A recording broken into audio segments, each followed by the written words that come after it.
everybody, and welcome back to Ignite Radio Live over the 5 mighty stations of Annunciation Radio.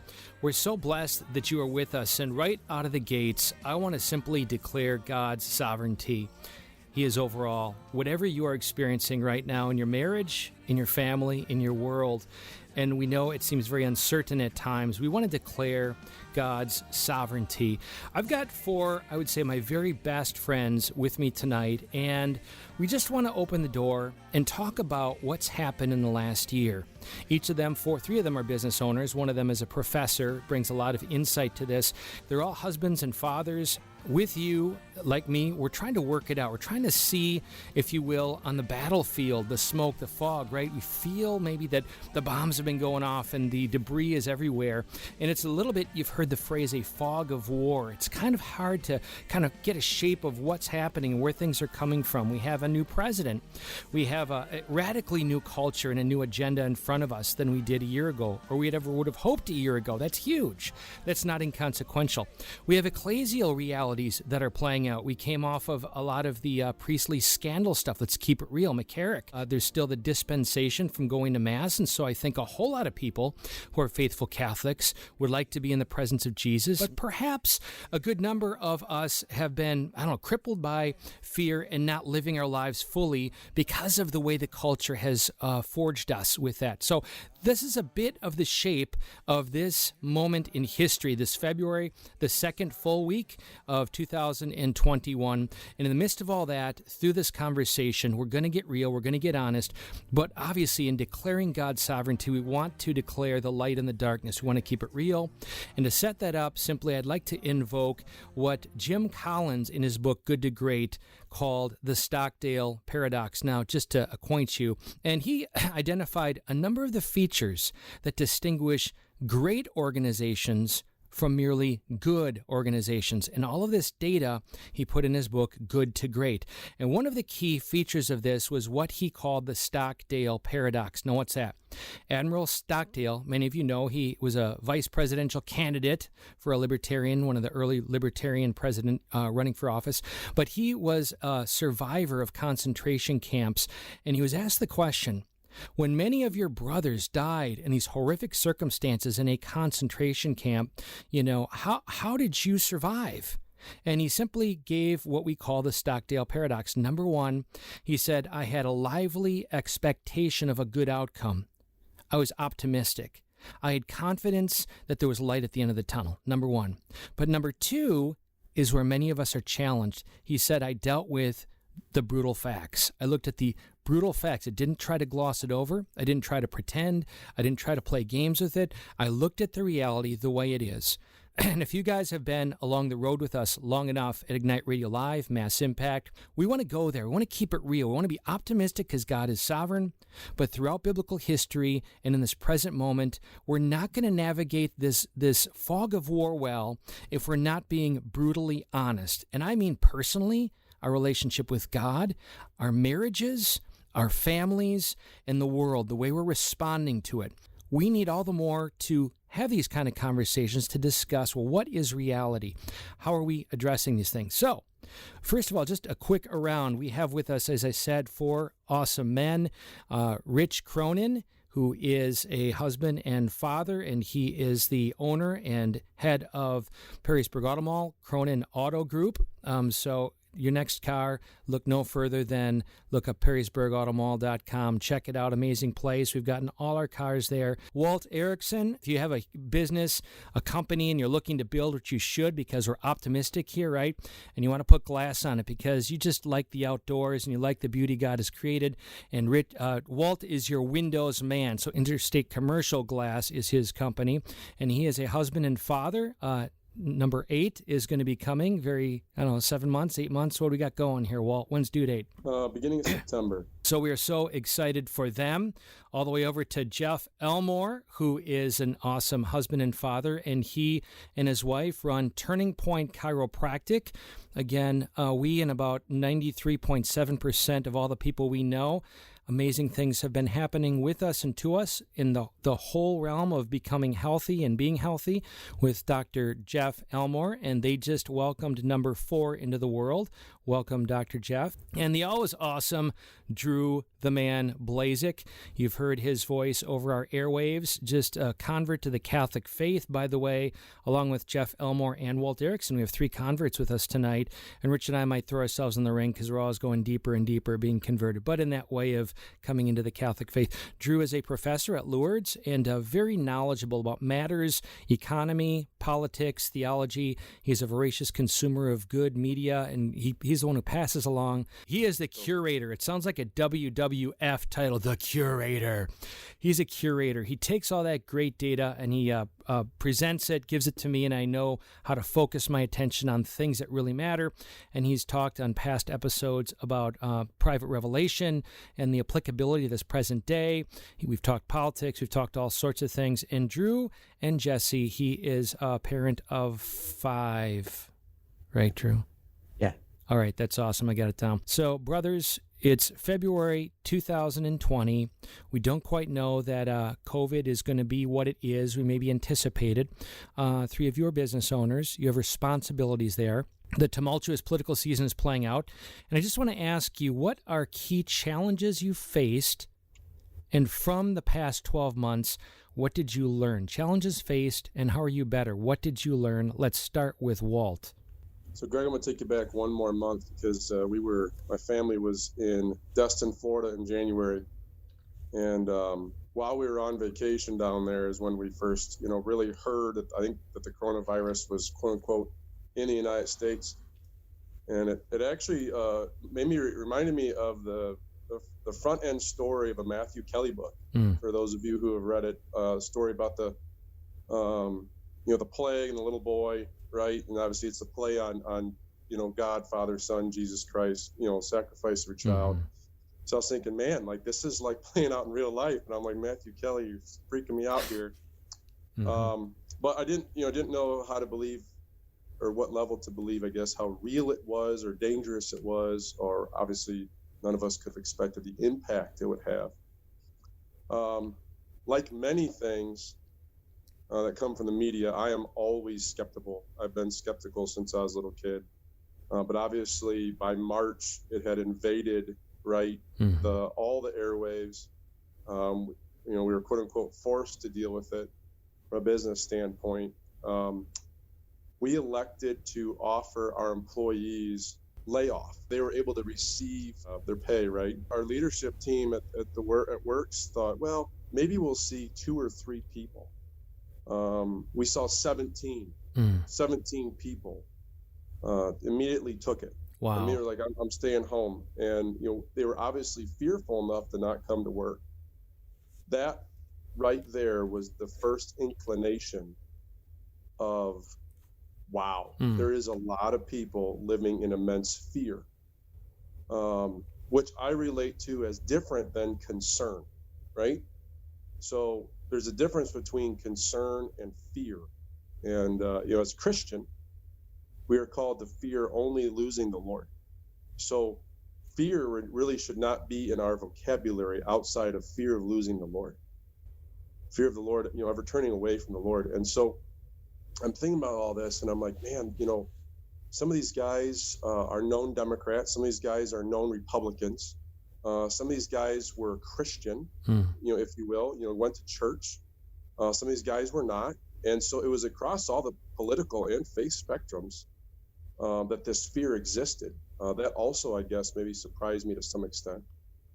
But nonetheless, we had to deal with it, right? And so within weeks, though, most of the guys came back. I think it's just kind of more or less maybe the initial shock of it all. Mm-hmm. So our business for 2020 went down 35%. Wow. So our sales went down 35%. Personally, a lot of frustration with, the government mandated shutdowns and thinking, how in the world can they do this? And this is setting a precedent. And if they can do this now, they can do it again. And what's that look like in the future? And on the positive side, so many stories about people spending more time with their family. Mm-hmm. So many stories were about people spending more time at home. And, and you think, what does that do to the hotel industry? What does it do to the airlines mm-hmm. industry, right? But I think we're asking the wrong questions because all that has to do with financial dollars. The real question is, but is that better for the family? When dad's home every night as opposed to in a hotel, or mom's home every night as opposed to in a hotel, that's a lot better for the family. Mm-hmm. It's a whole lot better for the family. And the vast majority of these young people are going into college completely unprepared, for the wickedness that exists on college campuses and so forth. And I think, man, if a lot of these kids are going to start doing school from home or choosing other paths, this could be a good thing. Mm-hmm. We may lose less souls. You came through with all of those challenges and questions of the economic landscape. You feel a responsibility, I know this from our conversations, as you ought to, not just for your wife Liz and your children, but for 50-something employees. In terms of the decisions you make, there's a heightened weight on the decisions that you are making about the future of your company. And again, not just COVID, you're looking at political landscape. If you don't mind, just take a moment and tell me, in the midst of that, how you were personally forged, if you will, in those fires. How did Walt Erickson emerge from this stronger and, if you will, a better disciple? Ooh, it's a deep question, my friend. I know it is. I know you can answer it. Obviously, I vote based on the Catholic Church moral teachings, pro-life. I believe in the dignity of everyone. I believe, that every one of our employees, I always strive to make sure that they do not have a glass ceiling, not just loving them as Christ does, but actually making sure that there is no glass ceiling for them. And what I mean by that is I want them to achieve all that they're able to achieve, right? Not what they can achieve for me. It's a huge difference there. On the political landscape, though, I mean, it was like two magnets the size of your house pushing against each other. You've got riots going on in all these cities, right? And you're thinking, man, what is going on? How can this be? People talking about like seriously talking about defunding the police and so forth. And I'm thinking, these same people are saying we can't have any guns. This just doesn't make any sense. And all the while, right, you're, as a business owner, as a Christian business owner, you're not just reliant on making sure that your family is taken care of. You're relying on making sure all of the people at your work is taken care of. And if you are unwilling to sacrifice for them, you have not carried the cross that God has asked you to carry as a business owner, period. End of story.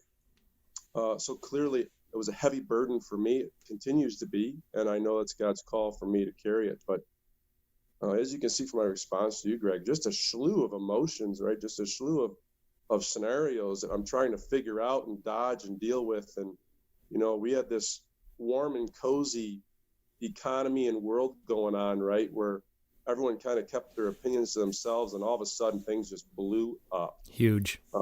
You had to pick sides. Right, you have to pick sides. There's no middle ground. There is no middle ground. You have to decide. For example, one of my family members said, "Hey, you've got a certain political sign in your front yard. Now that we have a different president, don't you think you want to take that down? Don't you think you're putting yourself at risk?" And I'm like, that sign's not coming down. I said, that sign's going to stay up in my yard for the next 4 years. Same thing with my pro-life signs. I have a pro-life sign at work, and I have a pro-life sign at home. They'll never come down. If someone decides that they don't want to do business with Interstate Glass because I am pro-life, that's not my problem. That's their problem. Key themes. Those are good themes. Had to make these stances. Well, thank you for that. A lot to pine in depth, but businessman dealing with the uncertain landscape, the responsibility, just the coming at home, the turn to home in spite of the tumultuous circumstances, the speaking boldly about things and finding a platform to talk about them, all really good themes. Let's go to Rich Cronin. Rich, tell us a little bit about your story, taking us back again. What were some of your greatest challenges, and emerging through it, how are you a better person? What did you learn from it? Well, thanks, Greg. My story, not so different than Walt's or anyone else's here. I'm the father of 3 college-age kids. I'm the owner of a couple of car dealerships. We employ about 140 employees. And so back in March of last year, I just remember that Sunday when the governor came on the air and announced that we had to flatten the curve and we were going to shut everything down. And, like everybody, it was kind of a surreal moment, particularly I immediately got a whole bunch of calls from employees saying, what do we do? Do we go to work or not? And I had to go into work and explain, we may not be able to stay open. We may be. Of course, our business is literally shut down, and the fact that people weren't buying cars or servicing them or anything else. So I had a lot of employees we had to let go. And over the next couple of weeks, we let go about half of our workforce. Wow.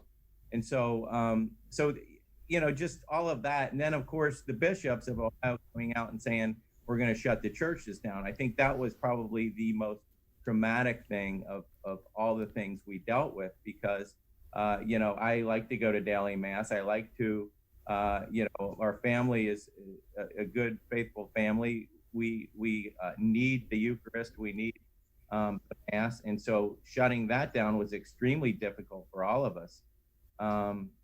In fact, I remember on Easter Sunday, we, as a family, we decided during mass time, we would, try to make it as normal as we could in front of the TV. Mm-hmm. And so we sat down and we kneeled and we stood and did all those things. We're with you.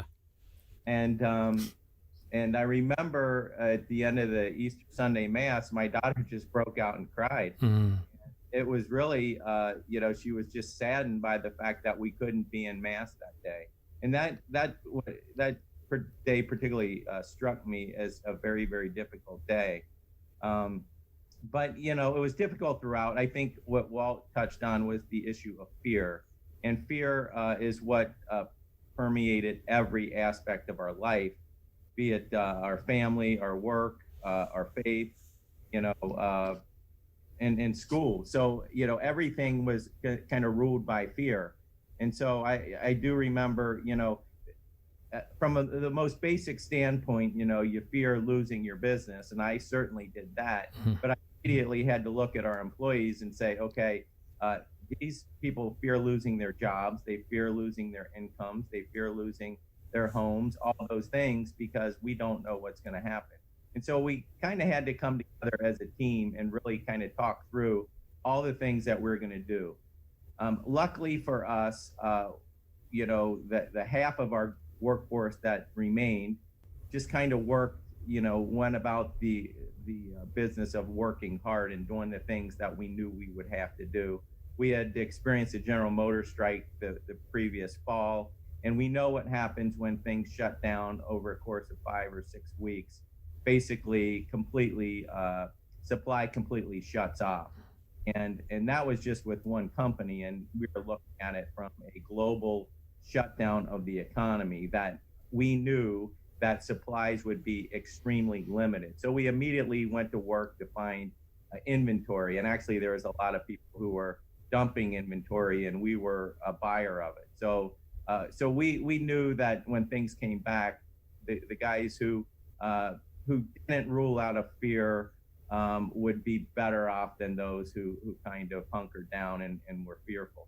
So we went about the business of working hard. Fortunately for us, business came back strong in June, particularly in the auto business, and probably June through October was probably the 5 best months the auto business has seen in many, many, many years. That's great. We're very fortunate, and over the course of a couple of months, we're able to bring back all of our workforce. I think what we learned is that the blessings come in everyday life. The best blessings come with our family life, and it was beautiful. It was spring out, and I remember walking with our family. We'd walk with our family, out in the neighborhood, and every family in the neighborhood were walking. And I saw more families out in the neighborhoods than I ever see before. And so that was a beautiful thing. And so, that was a comfort for everybody to be around their families. Work is a tremendous blessing. And these politicians who think that they're doing us a favor by shutting things down are completely wrong, because people have to work.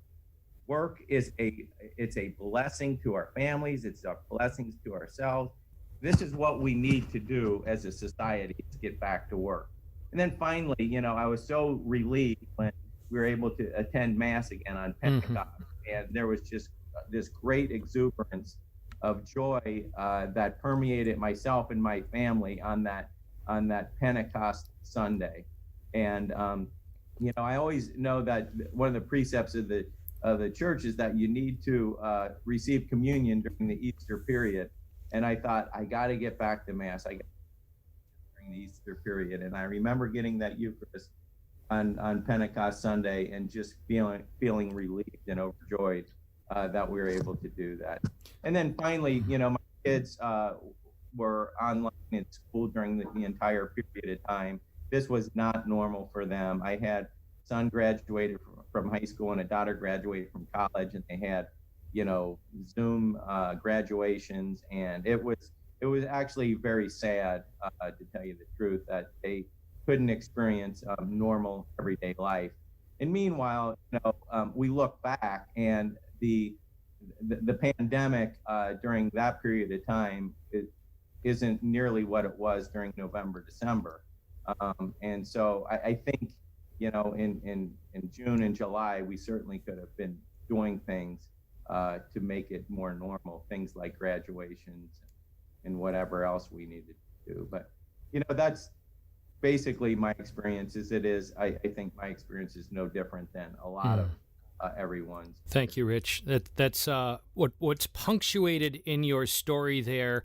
Powerful theme is the power and the necessity of presence.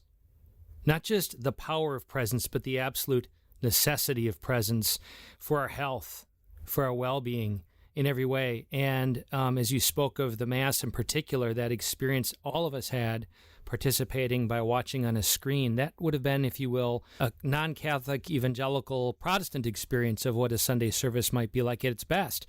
We knew we were missing being in the presence of Jesus, John 6, that conviction for 2,000 years that Christ is truly present to us, body, blood, soul, and divinity. And if that's true, if Jesus said, "Verily, verily, I say unto you, unless you eat of my body and drink of my blood, you have no life within you," if we're not receiving him, we'll be languishing. We're going to experience some sense of being cut off. And yes, God can provide beyond his sacraments. God provides in every single way, but he gives us this gift of his sacraments that Catholics have discovered. And when we're away from it, and I just want to punctuate this message to anybody who's listening right now who've been away, and I might say unnecessarily. So you're going to Kroger's, you're getting your food, you're exposing in every other way. Why? Because you see the value of those things, but you're experiencing maybe a languishing. Just consider that maybe that's because you're not receiving what God designed you to receive, which is his presence. You were going to say, Rich. Well, the Eucharist is both sacrament and sacrifice. And I think I always understood the sacrament part of it as receiving Jesus in the Eucharist. What I probably never truly understood was the sacrificial part of it. And that's what our Mass is the sacrifice of the Eucharist. So I think we all learned our participation in that sacrifice by having all these things happen to us. And it is truly a participation in the sacrifice of Christ on the cross, of Calvary, that we all participated in. And I think, for those who truly, for me personally, who started to understand that at a much deeper level than I ever understood, that was a blessing for me. Phenomenal theme. And by the way, folks, just that word alone, sacrifice, sacrifice, literally means to make sacred, to make sacred. So when you think of sacrifice, you think of maybe blood, as we should. You think of this self-donation. It's painful. It hurts, right? We think of those ideas, and it literally is God's hand forging us to be like his son Jesus in the heart of Christ, to make us sacred. Let's go to Jeff Elmore now. Jeff, husband and father with Turning Point Chiropractic, and maybe a good pivot point because Jeff is in the realm of health and has studied the subject of virus and COVID quite extensively. We've had many conversations about that. So Jeff, I want to allow you also, as you share a little bit of your story, please weave in some of the prominent themes, things you and I have spoken about that may be countercultural or counterintuitive. I know I'm putting you on the spot here, but some key things that maybe people are really missing in pursuing that truth through the fog. You got it. So, yeah, we were in practice and we had heard about the coronavirus stuff, which is crazy. It's been almost a year. And one day we went into the office and our schedule was like poof, like 25% of our patients showed up. Mm-hmm. We just sat there and we looked at each other. We looked at Gwen, our secretary, and we said, what in the world? You know, and then you start getting, you know, all these little articles and this and that and media things, and it starts blowing up. And so in full honesty, Rachel and I looked at each other for like 2 weeks into this and like deer in the headlights, like what in the world is going on? And we just took a second. We just said, listen, what we were trained to do is trained to think. And so we went back to our thought process. We turned off the news, turned off the media for a second. We just listened and said, what is going on? And we looked at our philosophy. And Rachel and all of us guys right now, and everyone listening to this right now, your heart is beating, your lungs are breathing, your kidneys are filtering, your liver's detoxing, your stomach's breaking down food, and you're not even thinking about it. Why? How does that work? It works because you are intelligent. There is intelligence in living matter. Trees are intelligent. Animals are intelligent. All living matter is intelligent. Why? Because we're connected to the source of intelligence. I believe it's God. We believe it's God. And so we're connected to that. But we're also humans. We're also exposed to emotional stress, physical stresses, and chemical stresses. So you go through a period of time, you listen to the political world, you listen to the national health people telling you to wear a mask and social distance. We need to shut everything down. We need to quarantine. We need to do all these things to stop a virus. And I look at it and say, no, we're all diabetic. We're all overweight. We're not exercising. We're not doing these things to make this immune system that God created work properly. And so Rachel and I just had to sit down. We're like, you know what? This is not right. You know? And so we are going to work out of faith. We are not going to work out of fear. We're going to educate people in this time how to be healthier. Turn off CNN, turn off Fox News, turn off those things, get off the couch and exercise. Get rid of all the processed foods and all the sugary stuff. Let's work on our weight issues. You know, let's, for our mental health, turn off all that stuff, you know. And so if we can reduce the amount of emotional, physical, chemical stresses on our body can be stronger and healthier. And I have people say, well, Dr. Jeff, that's like in an ideal world. We're in the middle of a pandemic right now. And I said, well, yeah, you know, and at this point, you know, it's in November, December. I'm like, yeah, but this pandemic's been going on for 9 months. Just think if you would have taken this stuff done, making these changes initially. Just think how much healthier you'd be in 30 days, 40 days, 60 days, 90 days. Just think how much healthier you would have been a year ago. And so we looked at it as a different stress and strain, and we just went into our faith more. Why are we designed this way? How are we designed? You know, we see a lot of people making decisions out of fear or out of power, out of control. And we just said we didn't want that. And so being a business owner, we went to our staff and, you know, 2 weeks in said, here's how we're going to operate. This is going to be a safe space. We are going to educate people on how health is actually achieved. And we're going to look at this. And when we would get more and more data coming in, you would find, okay, well, asymptomatic people can spread. Okay, asymptomatic people can't spread. Okay, we need to wear a mask. Okay, we don't need to wear a mask. Okay, actually, we do need to wear a mask. Let's wear a mask for 6 weeks. Oh, it's 6 months later. Okay, let's wear 2 or 3 masks. We look at it and we say, this is all ridiculous. And people are still going along with this because we're allowing them to. We said, this is a game and we don't want to play that game. You know, we want to operate in faith and truth and goodness. And so our family, you know, we kept our kids home from school, not because we're afraid of a virus, but because we don't want them to wear masks and social distance and be subjected to all this chaos. And so for our family, we've seen so much great benefit from it because we've been getting closer. We get to homeschool, we get to see their curriculum, we get to sit and talk to them at dinner. When I say, hey, what'd you learn at school today from mom? And I get not a whole lot like they would if they were in school. I go, Mom, what did they learn today? And then she would say, okay, they learned this and this. Okay, now tell me about that. You know, we get to have better conversations and be more connected to what they're learning. But we were talking to Isaac, our 6.5-year-old yesterday, and we said, remember when we couldn't go to church? You know, he's like, no, what are you talking about? Like, you know, they closed mass, like we weren't allowed to go to church for a long time. We were watching it on TV. Do you remember that? No, no one told me that they closed churches. And that's funny. I said, remember when our priest came over and had mass for us in our home so we could have the Blessed Sacrament? Well, yeah, I remember him coming, no one told me that churches were closed, And so we tried to operate as much as normal as we could. We would go to church, the churches were closed for masses, but a lot of the doors were unlocked. We'd go sit in adoration. We'd go sit in front of the Blessed Sacrament. We'd go sit in a pew and just pray. We would try to get the kids as involved as much as we could. But yeah, it was just it's just been an interesting year. And like I said, we can't believe it's a year and we're still having this conversation. Mm-hmm.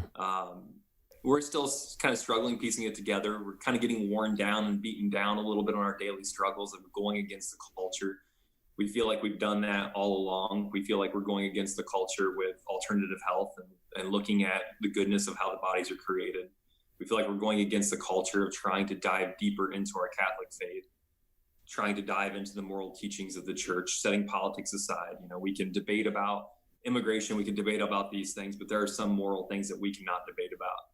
And so we feel like we're getting hit over the head in all these different areas. And so it's a stress and it's a strain, but I had a patient who sent me, and Greg, you might cover this later, it was an interview with Pope Benedict in 1968, or future Pope Benedict. And he talked about the future of the church. It's going to be a smaller, poorer, more faithful, more fruitful church.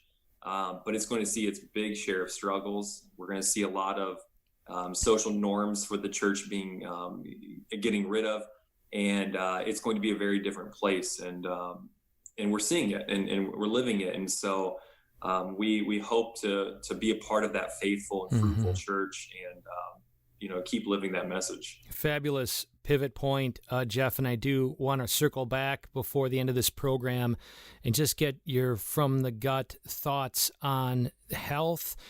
Give us some great perspective on how we ought to think with regard to the COVID crisis. Is the culture overly hyped, and are we missing some significant areas of health because of the focus of that hype in one area to the complete disregard of others? So let me store that in your memory, and we'll go to that. No, absolutely. You sent me that article from when he was just Father Joseph Ratzinger in 1969, and he predicted the future of the church. I'll have this in my show notes, igniteradiolive.com, for you all to check this out, but it's quite prolific, and I'm just going to read one of the paragraphs at the end of that. So this then Father Ratzinger stated, again in 1969, "But when the trial of this sifting is past, a great power will flow from a more spiritualized and simplified church. Men in a totally planned world will find themselves unspeakably lonely. If they have completely lost sight of God, they will feel the whole horror of their poverty. Then they will discover the little flock of believers as something wholly new. They will discover it is a hope that is meant for them, an answer for which they have always been searching in secret." Just a part of this phenomenal prophecy, again, from then Father Joseph Ratzinger, the man who would be Pope Benedict XVI. And on that pivot point, we've had three business owners, again, all wonderful husbands, fathers, very devout Catholic men. We turn to Drew Blazsik, Professor Drew, who has a wide range of insight on all of these things. And just what are your thoughts, Drew? Take us back a year, and again, challenges, and how have you been formed in it? How are you a better person? At the time, I was working at a county job.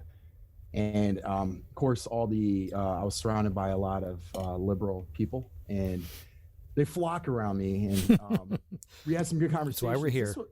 This is what I noticed. I remember when it first happened, I just couldn't understand what was going on with the churches before even the governor said anything. You had our bishop, you had many bishops shut down the churches before anything. They're so quick to shut down the sacraments before even the governor said a word. And I don't think our governor even said you have to shut down the churches. This was something the bishops volunteered, and this was something that I don't think was really even a good reason to. Now, they were scared, and I think people are driven by the media. Whatever the mainstream media perpetrates, that's what people try to think is truth, and that's what they go by. Even if truth isn't there and truth is somewhere else, but unless the media shows it, people don't really care about it. So this is what I learned. And in Canada, in the US, you still have bishops that shut down. I want you to think about this. They shut down the mass. If you're about to die, you couldn't get last rites. If you couldn't go to confession, they said no confession. Priests had to go underground and do it against the bishop. I'm not saying that happened in Ohio. It didn't happen in Toledo to that extent, but there are still places like that. In Canada, you can't have more than 10 people in certain areas to go to mass. So if you had a couple hundred people, of course, not everybody can go to mass. It's still going on today. So I was talking to this guy, and we always got into some pretty good debates. And I said, I can't believe they're shutting down the churches. He couldn't believe I said that. And I said, hey, do you have a problem with people going to Kroger? Why are we going to Kroger? Why is Home Depot open? He goes, oh, they're essential. And I said, don't you understand the bishops? Everybody's saying that church is not essential. Home Depot is more important than the mass. That's what they're saying. Mm-hmm. Now, I didn't hear one church person say, or leader in the church say, why is Lowe's open? Nobody complained about that. So you had hundreds of people walk in here, think about that, touching packages, and nobody's afraid of getting sick. But people in mass, people go to confession, that's horrible. So I learned that some of our leaders do not believe that the sacraments are essential. That's number one. Mm-hmm. Number two, dualism, where this is the same heresy that goes around, that you can say they said spirit was more important, the body isn't at the beginning of the church. And now they're saying the body is more important and the spirit, the soul is not important. And you see that playing out, and that's where it goes to that, yeah, you can go to Kroger because the body is important, but the soul is not. And I believe it goes back to that some church people play out, all men are saved. What does it matter? 99% of people are going to heaven, so it does not matter at all. Great point. Pause on that a second, Drew, because it's not inconsequential that there's a sufficiency, right? There's a sufficiency that I'm good with God. Nothing else really matters. There's not an attentiveness to what it means to walk in our salvation, and for that to be worked out, as Paul says, in fear and trembling. Just, if you don't mind, as a fairly new Catholic, and as you see, maybe you must be stunned a little bit that Catholics, in a sense, act the same way, that a sense of, hey, I don't need to go to Mass. I don't need the sacraments. Just speak into that. I'm giving you an opportunity to lay it out there maybe a little thicker.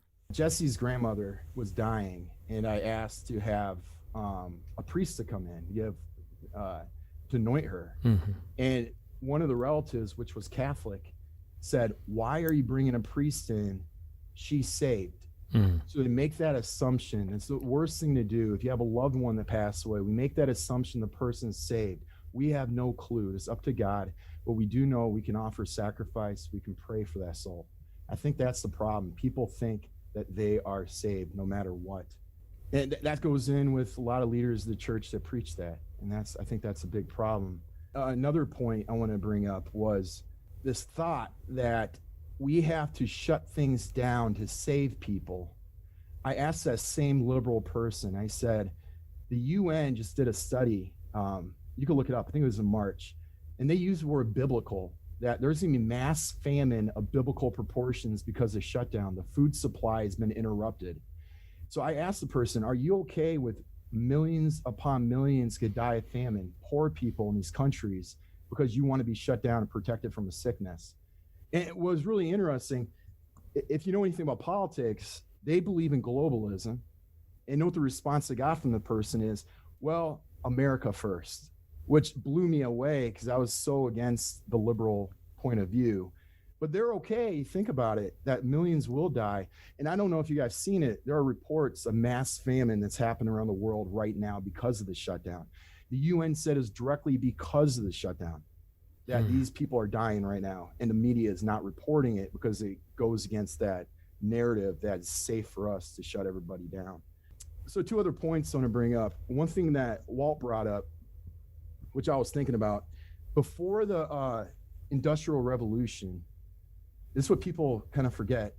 The mother and the father worked from home, the family business. So the kids got to see the father every day. The kids got to work with the dad. They get to learn the business. And what happened was the Industrial Revolution took the father out of the home, and it separated the mother and the father. The father was earning the income. Then it caused, I mean, if you look at the studies, and then the father said, oh, this is my money. And then what about this? Then they'll use it on alcohol. And that really caused a divide in marriages. Before, it was the wife and the husband working together for the family business. So it was one income. You didn't have divorce. And the father was taken out. And this was before the sexual revolution with the woman taken out. And I see a lot of businesses that you don't have to work in the office. You could bring that back to the home. Now, some you can't, but I see a great advantage with technology that if you can work from home, that's better. And then if you implement your kids to show what you do from the home, I think that's a positive from it. And the last point I wanted to bring up, we have to do what is according to our state in life. I'm not in politics. I have a certain responsibility to speak the truth, but my responsibility is my family, my friends, and whenever the truth has to come up, I have to say it. We need to turn off, Fox News, CNN. We have no control over that stuff. We shouldn't stress over that stuff. All we can do is pray and speak the truth. We need to be responsible for according to our state of life and not live this virtual reality of what is going on in Washington, what is going on here, and we have no control over it. Can you imagine Mary and Joseph was, going to Egypt, escaping for their lives, and they're like, man, I wonder what's going on with the emperor of Rome. I wonder what's the political realms going on. And Mary's stressing out about it, like, why didn't they do this bill? It didn't have, or I wonder what King Herod is doing. All they worried about was their family. And I think that's what a positive to is really putting in perspective of what's going on. Don't stress out about it. Just worry about your family, worry about speaking the truth when it comes up. I think that's important. Media consumption needs to go down. Like, I have family members that are consumed with it, and that can really stress you out. We can't be consumed with things we have no control. Like, what did Jesus say? Why stress? I'm trying to think the exact words, but you can't even change the color of your hair. Like, there's nothing you can do there. Let tomorrow play out.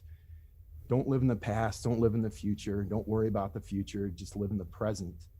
Father Wolf mentioned, I love this saying, it's like, today's moment, the present is the only time you can be a saint, the only time you can grow in virtue, the only time you can gain an indulgence, the only time you can do sacrifices for loved ones, not the future and not the past. We only have the moment, the present. Fabulous. That's something that I'm really trying to learn with. And then I'm just going to end this with, because I love Mary and apparitions and stuff. If we didn't have Mary that came down at Lourdes and Fatima, and I learned of another one, I can't think of the name. It was in the 1950s that it was the same message of Fatima, and Benedict and Pope Benedict in 2011 approved it. I never heard of this one. There's messages after message approved by the church. It's really important not to get carried away with unapproved messages. That we have the Queen of Heaven on our side, and we know how it's going to play out. We just got to be faithful in our lives. We may see the result of the triumph of the church, or we may not. And if we don't, we just have to do our point. We have just a small time in history that we're going to live. I could die next year, and it's got to be faithful for what I have and not worry about, Don't get caught up too much about prophecies. All we have, I might die tomorrow. What does it matter about what's going to happen 200 years from now? Drew, phenomenal. Very much appreciative for our listening audience. If you want to hear a fuller treatment of God speaking from heaven through private revelations in our recent decades even, check out our program at IgniteRadioLive.com featuring Drew Blazsik. Just do a search on that. With Drew, your comment about social media, another encouragement and resource to parents, please, with your kids, watch the movie The Social Dilemma. It's essentially showcasing from the perspective of executives of these companies, Twitter and Facebook and Google, their grave concerns of what this monstrosity, this Leviathan has become initially, and it can do a lot of good things. Those of you who know me know I am engaged in media, social media, so is Drew. I think a lot of these guys are here. But how built into its very ecology are factors that are meant to addict us, to ensnare us. So check out also Tristan Harris. Anything that he's got his own podcast, just as it sounds, Tristan Harris, as he talks about this with great insight. And again, these aren't even Catholics from a Catholic or Christian perspective. They're simply addressing the detriment to the human person as a result of this social Leviathan that has promised to satisfy things in the human person that it simply can't satisfy. Drew, before I cut you off and open the door to a final question as we land here, I'm so grateful for all of you being with us here on Ignite Radio Live. Drew, why should families pray a daily rosary? I'm trying to I can't remember what the Pope was. He likes simple answers to it, and they say, why do you pray the rosary? And as simple as so we can be made worthy of the promises of Christ. As simple as that. But number two is because the Queen of Heaven didn't get off her throne to come down to earth just to see what was going on in Portugal at the time. She didn't come down and say, hey, what's going on? She came down for a purpose, and she asked everyone to pray the rosary every day. So if the Queen of Heaven asked that, and if you look at the writings of it, she said there's only two things that can solve the world's problems that God has left. Because in this time, if you look at all the prophecies, God is sending her mother or his mother one last time before the chastisement. That's what it is. Send it one last time. The world will listen. It was to pray the rosary and do the devotion to the Immaculate Heart. That's what the Fatima message is. And it's just so important. And then apart from just because heaven is asking and want to be obedient, it's because you're actually meditating on the mysteries of the Gospels. And it's not just saying those words, but it's actual meditating on those mysteries. And those alone can really help the soul to get away from sin. And a last point, Saint Teresa of Avila said that it's impossible to meditate on the Passion and to sin. You're either going to give up the meditation or you're going to give up the sin. You Powerful can't do point. both.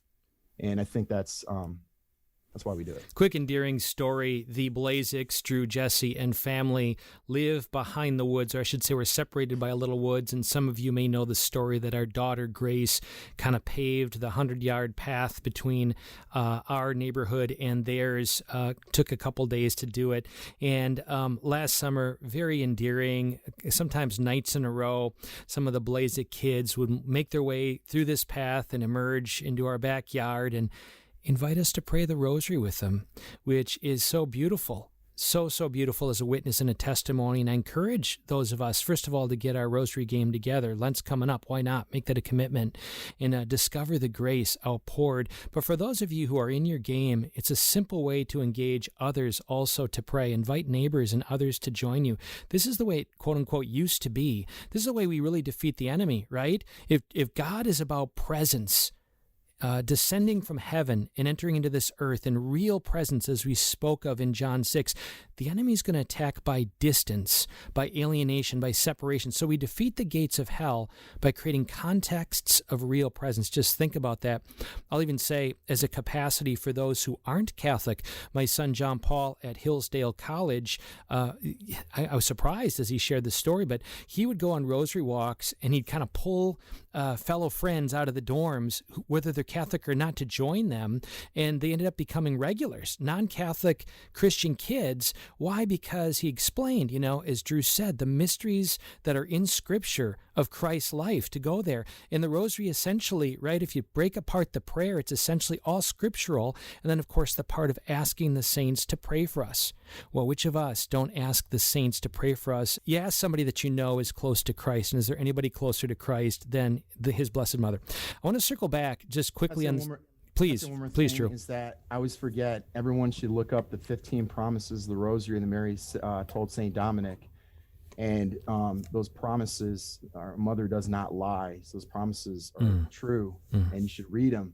And if you doubt that those promises happened, there's a miracle that happened in South America where she appeared to a little kid, and her image, you can look it up, is still in the rock. And scientists looked at it, and it goes 3 to 4 feet deep. The painting, it's impossible. Wow. But the picture is her handing the rosary to St. Dominic, and then there's another saint. I'm not sure who it is, but it shows the authenticity of it. So for those rightly looking for empirical evidence, and there is value there, or Christ would not have taken on empirical flesh and blood for us to connect with him. We wouldn't have the empirical story of history. So the empirical realm is very important. Read the encyclical Faith and Reason. Fides et Ratio is very good for this day and age to understand how both faith and reason are meant to work together. Let me go back to Dr. Jeff here as we're coming in for a landing, and then just open it up to any of you with any thoughts or comments from anything anybody had shared here tonight. But Dr. Jeff, so I do think this this battle, this shadow of eternity, is really playing out through things like viruses. It does play out through things the way in which we're taught to think about viruses, and we know that there's a higher rate of depression than ever recorded in human history in the past year, largely because of the emphasis on this, the way we should respond to the virus. So as a Catholic clinician, as a doctor who's dealt with this, give us what you perceive from your study, a godly perspective of how we should look at the virus in our own lives. I just can't believe in practice the amount of fear in our teenage kids, in our late 8, 9, 10-year-olds, the amount of fear and anxiety this has instilled upon them. I think a trend that we've seen in here is that in this conversation today is about how many people go to school and how many people go to the grocery store and how many people do this and do this sport, but yet mass is too dangerous to go to. I mean, as a health practitioner, to think that you're going to be sitting in pews that are blocked off every other one, you're going to go for the mass, and then you're going to leave, that there's major health implications that you can't do these things because you're going to all these other places and doing all these other things. Now, I understand, that people do have really bad immune systems because of diabetes, obesity, heart disease, the wear and tear on our decisions over our 60, 70 years of life. And so I don't want to sound like I'm living in this fantasy land of the impact of a virus that somebody could get and could make them really sick, and it could even cause them to pass away. I'm not downplaying that, but I'm just saying we need to be educating people on a different strategy. We need to be focusing on bringing people together in community and creating accountability groups. We're doing a fast through our office, a Daniel's fast, and we're asking for patients to do it with us. We're going to start, every morning with a 5-minute, meditation. Pray on think about a relationship you're struggling with. Think about something that you're going to offer up your sacrifice for that day. So I think we just need accountability. And it's hard to do that when we're all told not to gather, not to communicate, and not to talk. I think that the strategy needs to be focused on bringing us back to what God intended for our lives. That's not social distancing, mask use, and gobs of hand sanitizer and vaccines and all of that stuff.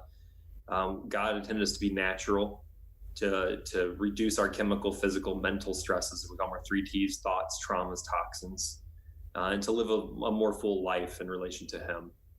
I can go all day about what your interests are, what the medical, what the pharmaceutical, what the insurance interests are in you. And I tell people it's not your health. They have a bottom line that they are trying to protect and they are trying to gain, whether it's power, whether it's money, whether it's control, whatever. It's not about you. We need to make it about us. We need to make it about God's plan for us. And we can do that by eating good foods, praying, exercising, being active, spending time with our families, forming our children, and educating them, so we don't have those anxious teenagers in our lobby anymore. The ones that are on their phone, on social media, reading all these horrible stories, and then are so paranoid that they're going to fall over and die if they go to church.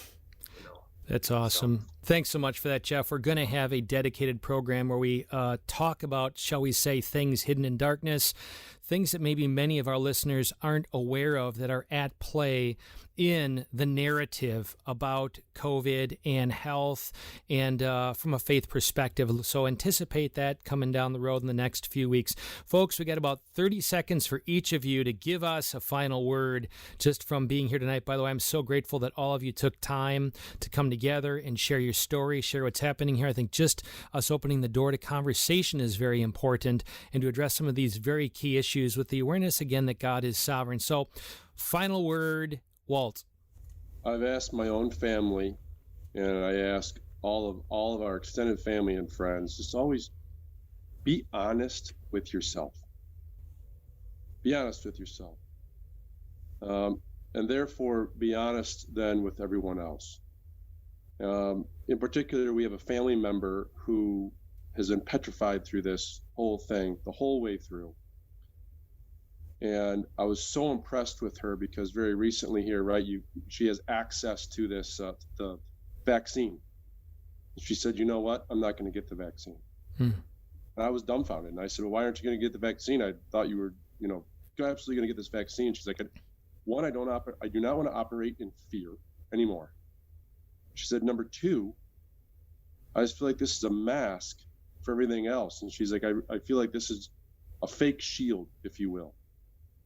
And she's like, I don't want to do this. She's like, I want to be truly healthy in a different way. And I realized I've been waiting for this. And now that it's here, it's like, I don't think this is the right thing to do. I'm very impressed by her looking inside of herself and being honest. And I think all of us here, have seen so many people they know what the truth is. Like they know there's stuff that's messed up, but for some reason they just are unwilling to be honest with themselves and others. And I ask for honesty. Great word. Rich, final word. Based on what I've heard from everybody is we all control our own sphere of influence. And I think that is the most important thing we can do is just change the way we live.